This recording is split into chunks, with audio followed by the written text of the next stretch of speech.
Level پہ جب اس بات کو ہم سمجھیں تو یہ کہیں کہ فلاں آدمی فلاں چیز کا مالک ہے، ہم اس چیز پر قادر ہیں، ہماری قدرت ہے، ہمارا اختیار ہے کہ ہم اپنی آنکھوں سے جس طرف چاہیں دیکھیں۔ اب میں کیمرے کی طرف دیکھ رہا ہوں، اگر میں چاہوں تو ذرا نظر ہٹا کر دوسری طرف دیکھ لوں تو یہ مجھے اختیار ہے۔ ایک آدمی اس کے پاس کچھ رقم ہے، وہ اس کے خرچ کرنے کا اختیار رکھتا ہے، تو یہ اختیار عوام نچلے درجے کا اختیار ہے۔ لیکن یہ اختیار بھی جو ہے مجھے دیکھنے کا، سننے کا، ہاتھ اٹھانے کا، یہ میں قرآن شریف کو پکڑ رہا ہوں، یہ میں نے اٹھایا ہے، میں اس کا اختیار رکھتا ہوں کہ میں نے اب قرآن کریم کو اٹھایا ہوا ہے، اب میں نے اس کو نیچے رکھ دیا، اس میں مختار ہوں۔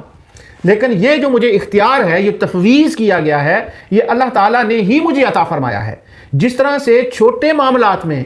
عوام کی سطح پر اللہ تعالیٰ ہمیں دیکھنے، پکڑنے، اٹھانے کا اختیار عطا فرماتا ہے، اسی طرح بڑی چیزوں میں اللہ تعالیٰ انبیاء اور صالحین کو اختیار عطا فرماتا ہے، جو عام عوام کے ان کی قدرت میں، ان کی طاقت میں، ان کے اختیار میں وہ بات نہیں ہوتی۔ فرق اتنا ہے کہ عوام کے لیے وہ نچلے درجے کے اختیار ہوتے ہیں، انبیاء صالحین کے لیے وہ بڑے درجے کے اختیار ہوتے ہیں، لیکن جو عوام کو اختیار ہیں وہ بھی اسی مالک کے عطا فرمانے سے ان کو ملتے ہیں۔ کسی کی کیا مجال کہ وہ اپنا ہاتھ اٹھا سکے، ایک پتے کی کیا مجال کہ وہ نیچے گر جائے، جب تک اس مالک کی مرضی نہ ہو، جب تک خالق یہ توفیق نہ دے، تو یہ سارے کام اسی کی توفیق سے ہوتے ہیں۔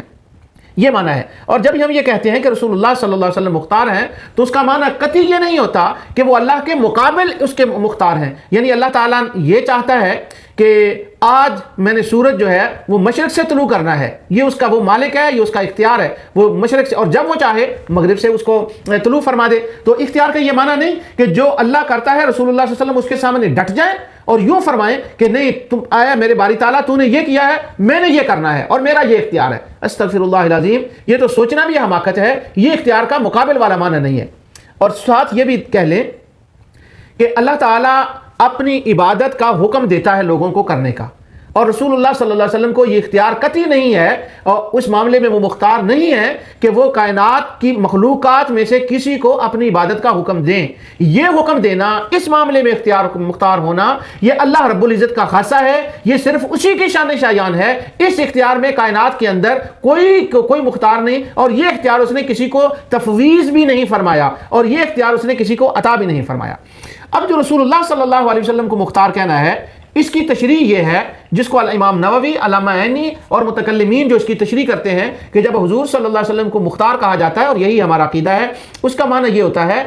کہ رسول اللہ صلی اللہ علیہ وسلم کو اللہ تعالیٰ نے شریعت کے معاملے میں تشریحی، توضیحی اختیار عطا فرمائے ہیں۔ یعنی حضور صلی اللہ علیہ وسلم شرع کے معاملے میں کسی کو کسی حکم میں خاص فرما سکتے ہیں۔ اس کی تشریح آگے چل کر آئے گی، یہاں صرف ایک میں مثال دے دوں۔ یا رسول اللہ صلی اللہ علیہ وسلم کسی کو کسی حکم سے مستثنا فرما سکتے ہیں، یعنی اللہ تعالیٰ نے ایک حکم دیا ہے اور وہ مالک اور مختار ہے، اس نے حکم دیا کہ یہ کام اس طرح سے کرنا ہے۔ اب رسول اللہ صلی اللہ علیہ وسلم کو یہ اختیار ہے کہ اس حکم سے کسی کو نکال لے یا کسی کو وہ مختص فرما دیں کہ ہاں یہ کام عام طور پہ اسی طرح ہوگا، مگر خاص طور پر یہ اس طرح سے ہوگا۔ اس کی میں صرف ایک مثال جیسے میں نے کیا ایک دیتا ہوں یہاں پر، آگے تفصیل اس کی آئے گی۔ اللہ تعالیٰ نے قرآن کریم میں ارشاد فرمایا، ان الصلاۃ کانت علی المؤمنین کتابا موقوتا، سورہ آل عمران،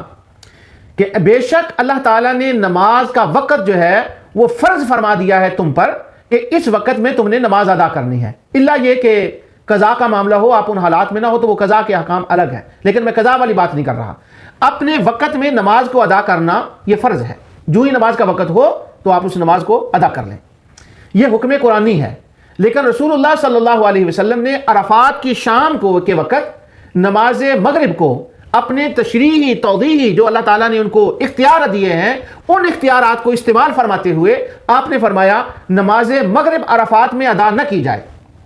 اب خواہ کوئی اے خورج ہو یا وہ بی ہو یا وہ سی ہو، کسی طبقے سے وہ تعلق رکھتا ہو، اور کوئی مسلمان کسی فقہ سے وہ تعلق رکھتا ہو، جب وہ عرفات میں حاضر ہوتا ہے، عین مغرب کی نماز کا وقت جب شروع ہو جاتا ہے تو نماز شروع ہو گئی۔ قرآن کا حکم یہ ہے کہ نماز کا وقت آ گیا، فرض ہے کہ اس کو ادا کریں، لیکن رسول اللہ صلی اللہ علیہ وسلم کا حکم وہاں آ گیا، آپ نے اس مستثنا فرما دیا استثنائی صورت میں کہ لوگوں کو تم نے نماز عرفات میں مغرب نہیں ادا کرنی، مزدلفہ میں ادا کرنی ہے۔ اب کائنات کے اندر 1400 سال سے، جب سے رسول اللہ صلی اللہ علیہ وسلم 1500 سال سے حضور صلی اللہ علیہ وسلم نے یہ حکم دیا ہے، کبھی تاریخ میں ایک بندے کا بھی واقعہ پیش نہیں آیا جو ساری عمر یہ کہتا رہے کہ رسول کو مختار کہنا، رسول کو اختیار ماننا شرک اور کفر ہے، لیکن جب ہی عرفات میں وہ پہنچتا ہے تو رسول اللہ کو وہ مختار عملاً مانتا ہے، مغرب کی نماز وہاں ادا نہیں کرتا، وہ مزدلفہ میں جا کر مغرب کی نماز ادا کرتا ہے۔ تو پریکٹیکلی جو ساری عمر رسول اللہ صلی اللہ علیہ وسلم کے مختار ماننے کو شرک کہتا رہا، آج وہ رسول اللہ کو مختار مان کر وہ مزدلفہ میں جا کر مغرب کی نماز ادا کر رہا ہے۔